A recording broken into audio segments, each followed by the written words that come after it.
Mantan Kabar Eskrim Polri, Komjen Purnawirawan Susno Duaji menjelaskan maksud dari tempat khusus untuk menahan Ferdy Sambo di Makobrimob Depok. Menurutnya, tempat itu merupakan penjara, sama seperti pada umumnya namun tidak terikat peraturan kepolisian.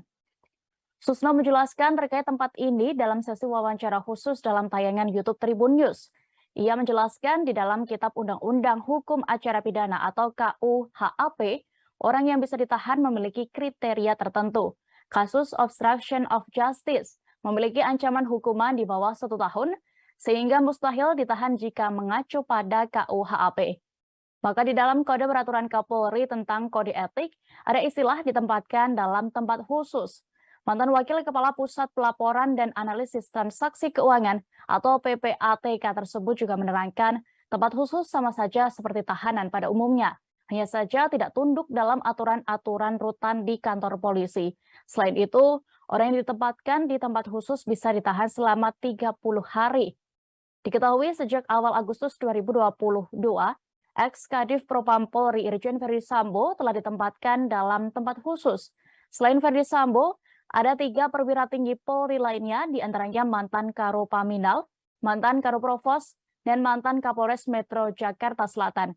Sehingga muncul informasi sejauh ini ada 16 perwira polisi yang ditempatkan di tempat khusus karena diduga melanggar kode etik. Berikut Tribuners pernyataan dari mantan Kabar Eskrim Polri, Komjen Purnawirawan Susno Duaji selengkapnya. Ya. Seperti penggelapan, penipuan itu yang 4 tahun tapi boleh ditahan. Nah, obstruction of justice ini ancaman hukumannya kalau nggak salah di bawah setahun. Ya. Ya jelas dia nggak bisa ditahan. Tidak memenuhi syarat untuk ditahan. Tetapi penyidik atau Polri berkepentingan untuk menahan dia. Gimana caranya? Kalau nggak ditahan dia ini kemana-mana nanti.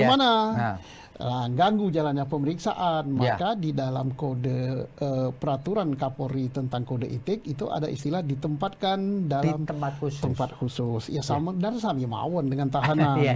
Hanya dia mungkin tidak dapat jatah makanan dari Kemenkumham karena tidak masuk di dalam rutan polisi. Bukan rutan ya. Iya, tahanan polisi itu kan rutan itu namanya.